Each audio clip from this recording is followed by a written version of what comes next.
La détonation claqua dans Creek comme un coup de fouet net et violente, réduisant au silence toutes les voix de Main Street. Des oiseaux s'envolèrent en masse des peupliers et la route poussiéreuse sembla se figer de terreur. Rose Lawson sentit des mains rugueuses lui enserrer les bras avant même qu'elle puisse tourner la tête. La poigne de Jasper Quinn était comme un étau. Il la traîna vers les portes battantes du Silver Dollar Salon, tandis que les habitants de la ville restaient figés, feignant de ne rien voir. « Lâchez-moi » cria Rose, ses bottes raclant inutilement la terre.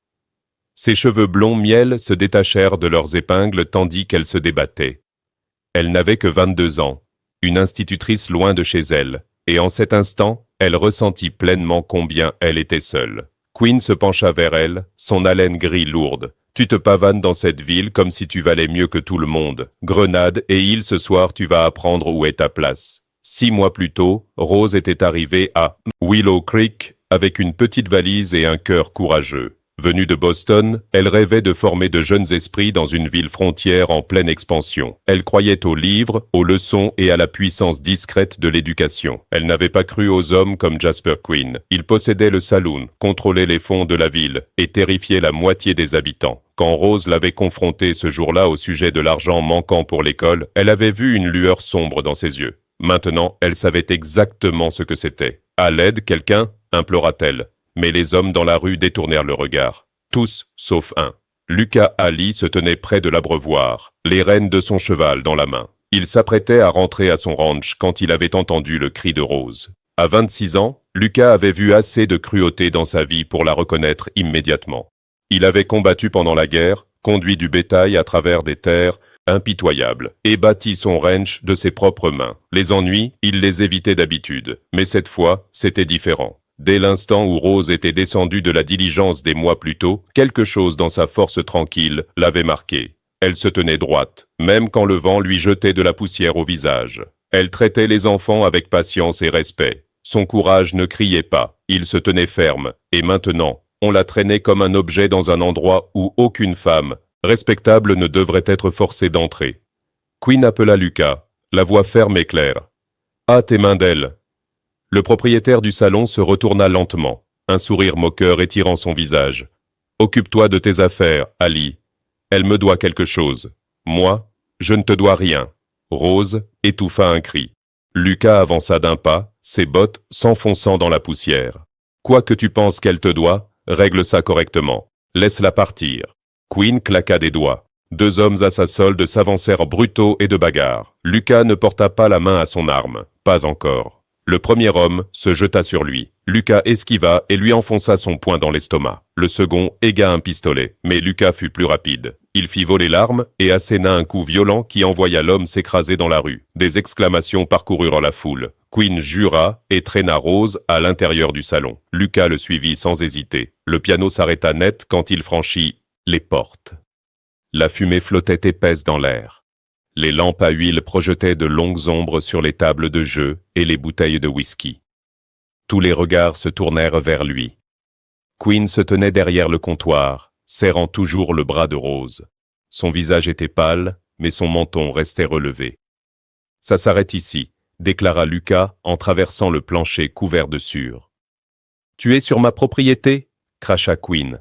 « Un homme qui force une femme n'a aucun droit respectable », répondit Lucas. Les yeux de Rose croisèrent les siens à travers la salle. Gratitude et peur s'y mêlaient. Quinn plongea la main sous le comptoir. Lucas bondit en avant au moment où le fusil de chastonna, faisant voler des éclats de bois derrière lui. Des cris emplirent la pièce. Des chaises se renversèrent, des verres se brisèrent. Dans le chaos, Quinn traîna Rose vers l'escalier du fond. Lucas se fraya un chemin à travers la foule, encaissant des coups et en rendant. Une lame trancha sa manche, faisant couler le sang, mais il n'y prêta presque pas attention. En haut des marches, Quinn plaça Rose contre le mur et dégaina son revolver.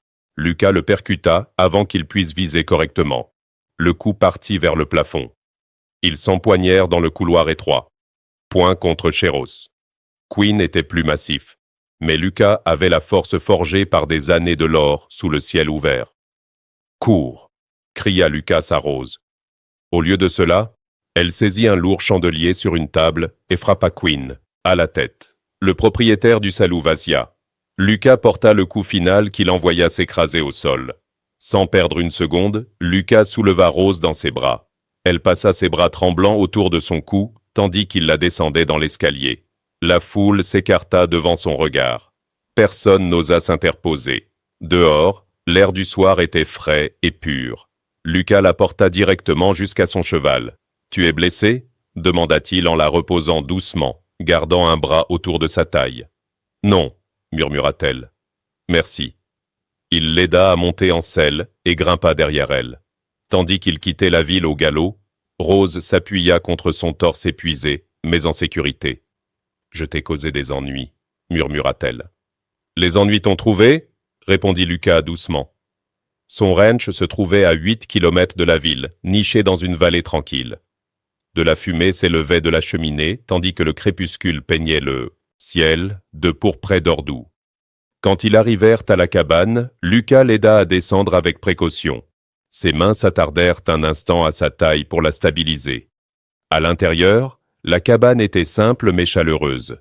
Une cheminée en pierre, des meubles en bois massif et l'odeur de fumée de bois emplissait la pièce. « Assieds-toi, » dit-il doucement. « Je vais faire du café. » Rose s'effondra dans un fauteuil, l'observant bouger avec une aisance tranquille. Rien chez lui n'était négligent. Chaque geste était calme et assuré. « Tu vis ici depuis longtemps ?» demanda-t-elle. « Courrohan. J'ai commencé avec rien d'autre qu'une baraque délabrée. » Elle houa la tête. « Tu as construit quelque chose de vrai. » Il haussa les épaules, mais ces mots lui firent plaisir. Quand elle lui parla des fonds scolaires disparus et des menaces de Quinn, son expression s'assombrit. « C'est pour ça qu'il prétendait que tu lui devais quelque chose ?»« Oui, j'ai refusé son offre. Tu as bien fait. » Elle l'observa un moment. « Pourquoi m'as-tu aidé ?» Il hésita. « Parce que ce n'était pas juste. » Elle attendit. « Et parce que tu comptes. » Ajouta-t-il doucement. Les mots restèrent suspendus entre eux. Plus tard dans la nuit, Lucas lui céda et dormit près du feu. Quand elle s'allongea enfin, les événements de la journée la submergèrent. Elle avait failli tout perdre. Pourtant, d'une certaine façon, elle sentait qu'elle avait aussi trouvé quelque chose. À l'aube, une lumière dorée envahit la vallée. Rose se réveilla à l'odeur de bacon et de café. Lucas était déjà debout près du poêle, habillé et solide comme toujours. Ils partagèrent un petit déjeuner silencieux, bien que la tension flotte dans l'air. « Je vais en ville, » dit-il. « Parlez au marshal. » Rose hocha la tête, l'angoisse lui serrant la poitrine. Après son départ, elle passa la journée à nettoyer et à repriser, tentant d'apaiser ses pensées tourbillonnantes. Le soir venu, il revint avec de mauvaises nouvelles. Le marshal était absent. Quinn prétendait qu'elle avait volé de l'argent. La moitié de la ville avait trop peur pour témoigner contre lui. « C'est notre parole contre la sienne, » dit Rose doucement. La mâchoire de Lucas se crispa. « Alors, nous trouverons des preuves. » Son esprit revint au registre en cuir rouge qu'elle avait vu dans le bureau de Quinn. « Si nous récupérons ce livre, dit-elle, nous pourrons le démasquer. » Lucas la regarda avec admiration. « Tu es plus courageuse que la plupart des hommes que je connais. »« Et toi, » répondit-elle doucement, « tu es plus courageux que tu ne le penses. » Ils commencèrent à élaborer un plan. Ni l'un ni l'autre ne se douta qu'en s'unissant contre un homme puissant, ils allaient affronter quelque chose de bien plus dangereux qu'ils ne l'imaginaient. Le samedi soir s'abattit sur Willow Creek comme une couverture lourde. Les descendines, lumière du Silver Dollar Saloon brillaient plus fort que d'habitude, et des rires bruyants se déversaient dans la rue. C'était la soirée poker. À l'intérieur, Jasper Quinn serait distrait. C'était leur seule chance. Rose était assise, raide sur des sites, qu'elle et Lucas approchaient de la ville par le sud. Le soleil avait plongé bas, laissant des traînées rouges dans le ciel. Son cœur battait fort, mais son visage restait calme. Elle n'était pas venue dans l'ouest pour se cacher. Ils laissèrent leurs chevaux dans une petite écurie, derrière la boutique de la couturière. De là, ils se faufilèrent dans l'ombre derrière les bâtiments. Lucas restait proche, sa présence solide à ses côtés. « Sadie nous fera signe », chuchota dès que sera installée dans l'arrière-salle. Rose, qui est Sad Miller, était une jeune serveuse du saloon. Son petit frère Tom était assis au premier rang dans la classe de Rose chaque matin. Sad avait accepté d'aider après avoir avoué Quinn lui volait aussi sur ses gages. Ils attendirent de près de caisses empilées derrière le salon. La musique s'échappait de l'intérieur, mêlée aux voix fortes et au tintement des verres. La porte de derrière s'ouvrit. Sadis sortit avec un seau d'eau sale. Elle ne les regarda pas directement, mais adressa le plus discret des signes de tête avant de rentrer. « C'est le moment, » murmura Lucas. « 3 minutes. » Ces 3 minutes parurent interminables. Quand le temps fut écoulé, Lucas entr'ouvrit doucement la porte de derrière. Ils se glissèrent dans un couloir étroit qui passait devant la cuisine. Le vacarme de la salle principale couvrait leurs pas. Lucas désigna une porte fermée sur la droite, le bureau de Quinn. Il essaya la poignée verrouillée. S'agenouillant, il sortit un petit jeu de crochet métallique. Rose faisait le guet. Chaque bruit la faisait sursauter. Soudain, un grand fracas retentit dans la salle principale. Des voix sévères. La diversion de Sadie avait commencé. Le verrou clicota. Ils entrèrent et refermèrent la porte derrière eux. Le bureau sentait le whisky cher et le cigare. Un grand bureau trônait au centre. Des étagères couvrirent les murs. Le registre chuchota Rose cuir rouge. Ils fouillèrent rapidement. Les doigts de Rose le trouvèrent dans le tiroir du bas. Elle le posa sur le bureau et l'ouvrit aux pages marquées pour les fonds de la ville. Son souffle se coupa. « Là », dit-elle en montrant les chiffres. Le conseil a approuvé 50 $ pour les livres. Il a inscrit 30 et des réparations de toiture qui n'ont jamais eu lieu. Lucas se pencha épaule. Il appuisait dans tous les fonds. Rose sortit un petit carnet et commença à copier les chiffres avec soin. Sa main ne tremblait pas. « Il nous en faut juste assez pour prouver un schéma, » dit-elle. Des pas résonnèrent dans le couloir. Lucas réagit vite. Il attira Rose vers un petit placard dans le coin. Ils s'y glissèrent juste au moment où la porte du bureau s'ouvrait. Par l'entrebâillement, Rose vit Jasper Quinn entrer. Avec lui se trouvait un homme bien habillé aux yeux froids. « L'acte est prêt, » dit Quinn en ouvrant un autre tiroir. « Une fois que vous signez, les droits miniers sont à vous. » Et le propriétaire actuel demanda l'étranger. Quinn ricana, Lucas Sally ne sera plus un problème très longtemps. Rose sentit Lucas se réduire à côté d'elle. Des droits miniers sur cette terre. L'étranger hocha la tête. Assurez-vous qu'il soit éliminé. Je ne veux pas de complications. Ils continuèrent à parler à voix basse. Rosa entendit assez pour comprendre que comptait chasser Lucas de son ranch par la violence si nécessaire. Son estomac se noue. Enfin, les hommes partirent verrouillant la porte derrière eux. Lucas attendit plusieurs secondes avant de sortir, le visage crispé de colère contenue. « Il faut partir », dit-il doucement. Mais avant qu'il puisse ouvrir la porte, des cris éclatèrent dans la salle principale. Une femme hurla. Sad murmura Rose. Lucas n'hésita pas par la fenêtre. Il força une petite fenêtre, latérale, et aida Rose à passer. Ils atterrirent dans l'allée. Au lieu de courir vers leurs chevaux, Lucas se dirigea vers l'avant du bâtiment. Par la fenêtre, Rose vit le chaos. Une bagarre avait éclaté. Sad était traîné par l'un des hommes de Quinn. Quinn lui-même paraissait furieux. « Il sait », dit Rose. « Il a découvert. » La mâchoire de Lucas se durcit. « On ne peut pas l'abandonner. » Rose prit une inspiration. « Je vais créer une autre diversion. » Avant qu'il puisse protester, elle ajusta cheveux, serra plus fort le manteau de Lucas autour de ses épaules et marcha vers l'entrée du salon. Elle entra comme si elle y avait sa place. Les hommes criaient et se poussaient. Quinn se tenait près du comptoir, serrant le bras de Sad. Rose traversa la foule et heurta délibérément un grand cow-boy, faisant renverser son verre sur un autre homme. La bagarre explosa de plus belle. « Au feu !» cria soudain Rose, pointant vers l'arrière. « La cuisine est en feu !» cria Rose. La panique se propagea plus vite que la vérité. Les hommes se ruèrent vers les portes. Quinn se retourna pour regarder. Sa prise se relâcha un instant. Lucas surgit par l'arrière, frappa Quinn de toutes ses forces et attrapa les deux femmes. « Bougez !» ordonna-t-il. Ils se frayèrent un chemin à travers la foule et débouchèrent dans la nuit. Derrière eux, Quinn hurla, mais le chaos engloutit sa voix. Ils coururent dans une ruelle latérale, loin des lumières. « Tu es blessé ?» demanda Rose à Sad. « Ça va ?» murmura celle-ci, bien qu'elle tremblât. « Il a compris, » dit Rose fermement. « Tu ne peux pas retourner là-bas.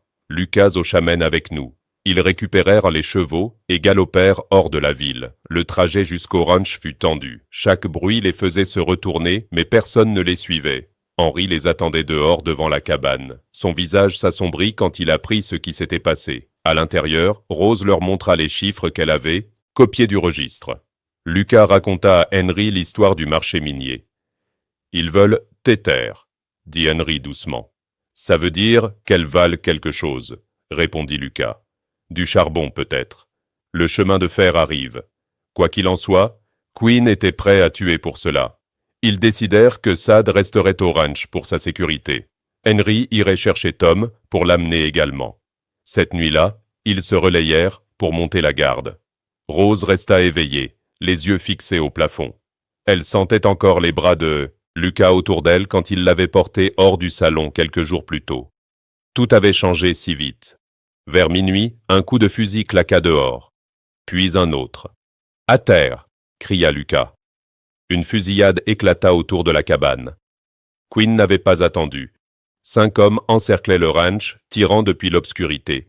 Les balles frappaient le bois, les vitres volaient en éclats.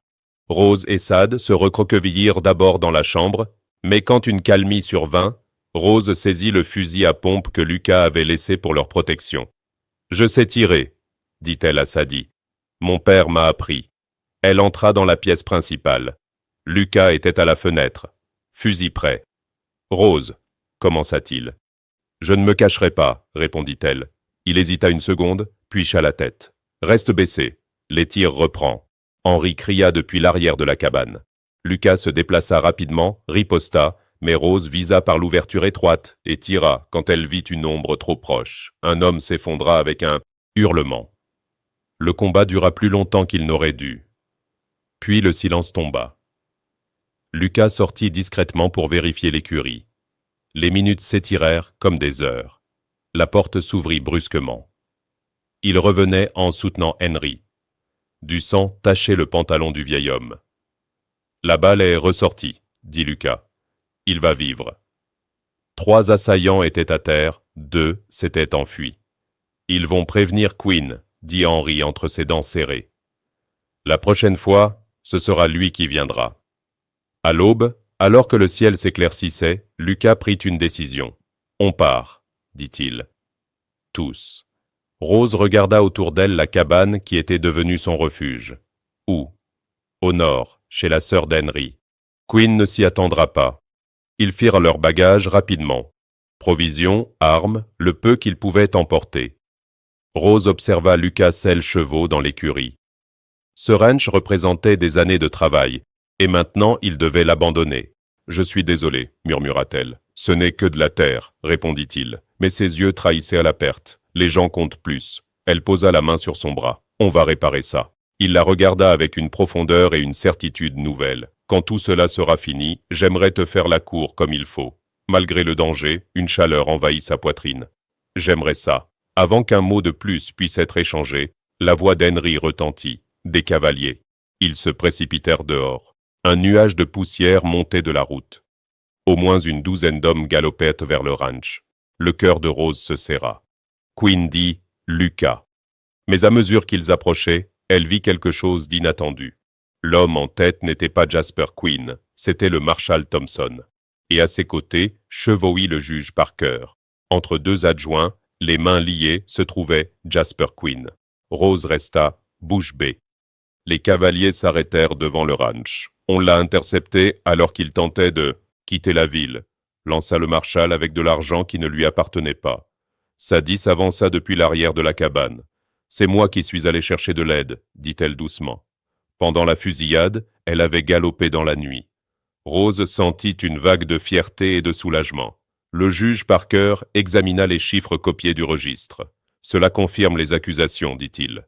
Et nous avons trouvé des actes falsifiés chez Quinn. » Lucas resta immobile, tandis que le poids du danger s'envolait de ses épaules. Quinn les fusilla du regard avec haine, mais pour une fois, il était impuissant. Le marshal ordonna qu'on l'emmène. Quand les cavaliers repartirent vers la ville, le silence retomba sur le ranch. C'était fini, ou du moins, il le croyait. Longtemps après que les cavaliers eurent disparu sur la route, personne ne parla. L'air du matin semblait différent, plus léger, comme si la terre elle-même avait retenu son souffle et le relâchait. Enfin, Rose se tenait près de Lucas, sa main toujours accrochée à sa manche. Jasper Quinn était parti. L'homme qui l'avait traîné dans la poussière, qui avait tenté de salir son nom et de voler les terres de Lucas, s'éloignait menotté. Henry s'appuyait lourdement sur la rambarde du porche, palmite solide. Saad se tenait près de la porte, les larmes séchant sur ses joues. « C'est fini », murmura Rose. Lucas se tourna vers elle. « Oui, Les mots semblaient presque irréels. Pendant des jours, ils avaient vécu dans la peur, dormant avec des armes à port hors terre de main, guettant une nouvelle attaque. Maintenant, le danger s'était envolé aussi soudainement qu'il était arrivé. Le juge Parker avait promis un procès équitable. Les preuves du registre, les actes miniers falsifiés et l'argent trouvé chez Quinn suffiraient à le condamner. La ville verrait enfin la vérité. Lucas contempla cette terre. Le soleil levant répandait de l'or sur les collines. « Je ne perdrai pas cet endroit, dit-il doucement. « Non, répondit Rose. Tu ne le perdras pas. » Henry fut ramené à l'intérieur pour que Rose puisse nettoyer et panser sa blessure correctement. La balle était ressortie proprement. Il faudrait du temps, mais il guérirait. Sad apporta de l'eau et des linges propres. Une nouvelle force brillait en elle. Elle avait chevauché toute la nuit pour trouver le Marshal. Elle les avait tous sauvés. « Tu as été courageuse, » lui dit Rose doucement. Sad esquissa un petit sourire. J'en avais assez d'avoir peur. Plus tard dans l'après-midi, le Marshal revint brièvement avec des nouvelles officielles. Quinn avait avoué face aux preuves. Malon, l'homme qui avait voulu acheter les terres de Lucas, avait également été arrêté. Le gisement de charbon sous le ranch existait bel et bien, mais il resterait la propriété de Lucas. Personne ne pourrait le revendiquer sans son accord. Quand le Marshal repartit, la paix s'installa enfin sur le ranch. Ce soir-là, Lucas et Rose se tinrent côte à côte devant l'écurie. Le ciel flamboyait d'orange et de pourpre. « Je pensais ce que j'ai dit », lui confia Lucas, « quand tout cela serait fini. » Elle leva les yeux vers lui, le cœur calme désormais, au lieu de battre la chamade de peur. « Tu as dit que tu voulais me faire la cour », lui rappela-t-elle doucement. « Oui. » Il prit ses mains dans les siennes avec respect, avec patience. « Si tu veux bien de moi. » Rose pensa au moment où il s'était frayé un chemin dans le salon, à la façon dont il l'avait portée comme si elle était précieuse, à la force tranquille qu'il montrait chaque jour. « Je veux bien, » répondit-elle. 3 mois plus tard, Willow Creek se réunit dans la petite église blanche au bord de la ville. Le salon n'appartenait plus à Quinn. Il avait été vendu, nettoyé, transformé en hôtel respectable. Le conseil municipal avait été renouvelé. Les fonds volés pour l'école avaient été restitués. Rose se tenait au fond de l'église dans une robe blanche simple. De la dentelle de Boston bordait les manches. Ses mains tremblaient, mais pas de peur cette fois. Lucas l'attendait à l'avant, grande et solide, dans son plus beau costume. Henry se tenait fièrement à ses côtés, complètement guéri. Sad tenait le bouquet de roses rayonnant en demoiselle d'honneur. Quand Rose remonta l'allée, elle n'était plus la jeune fille effrayée qu'on avait traînée dans la ville, mais la femme qu'elle était devenue, forte, sûre, aimée. Le juge Parker parla de courage et de communauté. Il parla de se dresser pour ce qui est juste, même quand cela coûte cher. Quand il les déclara mari et femme, l'église éclata en acclamations. Lucas l'embrassa doucement, mais avec une promesse qui durerait toute une vie. Ils retournèrent au ranch pour une fête qui dura jusqu'à ce que les étoiles emplissent le ciel. La musique flottait dans la vallée. Les rires résonnaient sur les collines. Plus tard, quand les invités furent repartis en ville et que les lanternes s'éteignaient doucement, Lucas emmena Rose dans un coin tranquille, surplombant leur terre.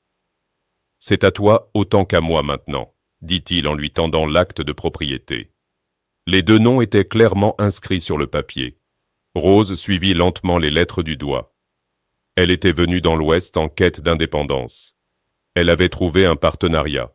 « Je n'aurais jamais imaginé ça, » avouit-elle. « Moi non plus, » répondit Lucas. « Quand je me suis battu pour entrer dans ce salon, je savais seulement que je ne pouvais pas laisser quoi que ce soit arriver. » Elle sourit doucement. « Et moi, je savais déjà que tu étais quelqu'un en qui je pouvais avoir confiance. » 5 années passèrent comme des pages tournées dans un livre. Le ranch prospéra. Le charbon sous la terre apporta un revenu régulier. Après avoir négocié des termes équitables avec la compagnie du chemin de fer, Lucas conserva le contrôle de sa propriété, Willow Creek Fleur. L'école s'agrandit en un bâtiment plus vaste avec 2 salles de classe. Rose continua d'enseigner, formant de jeunes esprits avec la même patience et la même détermination qui l'avait amené dans l'Ouest. Sad, désormais instruite et assurée, devint son assistante. Par un après-midi d'automne frais, Rose était assise sur le porche et regardait Lucas apprendre à leur jeune fils, James, à monter un petit poney. Leur fille, Elizabeth, jouait à ses pieds avec des jouets en bois sculptés par son père. Henry, plus âgé maintenant mais toujours solide, revenait de la ville avec le courrier. Ils restaient partie intégrante de leur famille de toutes les façons qui comptaient. Rose s'adossa à sa chaise, le soleil réchauffant son visage. Elle pensa au coup de feu qui avait autrefois résonné dans Willow Creek, aux mains brutales qui avaient tenté de la traîner dans les ténèbres. Ce moment avait semblé la fin de tout. Au lieu de cela, c'était le commencement. Lucas monta les marches du porche, soulevant James dans ses bras. Le petit garçon rit fort et intrépide. « Tu regrettes parfois d'être venu dans l'Ouest ?» lui demanda Lucas doucement. Une fois les enfants endormis ce soir-là, Rose secoua la tête. Pas un seul jour. Elle le regarda dans la lumière des étoiles. « Si Quinn ne m'avait jamais traîné dans ce salon, est-ce que nous nous serions trouvés ?» Lucas sourit. « J'aurais trouvé une autre raison de me battre pour toi. » Elle le crut. La vie à la frontière n'était jamais facile. Il y avait des hivers rudés et des étés secs, de longues journées de travail et des nuits d'inquiétude. Mais à travers tout cela, ils restèrent côte à côte. La femme qui avait autrefois crié à l'aide sur une rue poussiéreuse se tenait désormais forte aux côtés de son mari, enseignant à ses enfants et à ses élèves que le courage n'est pas bruyant. Il est constant, il est patient, il est prêt à se dresser même quand on a peur. Et le cow-boy qui s'était effrayé un chemin dans un salon pour la porter dehors avait fait bien plus que la sauver. Il avait construit une vie avec elle. Sous le vaste ciel du Wyoming, sous des étoiles infinies, Rose posa sa tête sur l'épaule de Lucas. « Je t'aime, murmura-t-elle. « Je t'aime, répondit-il. Et dans la vallée tranquille où la peur avait autrefois régné, la paix demeura fin.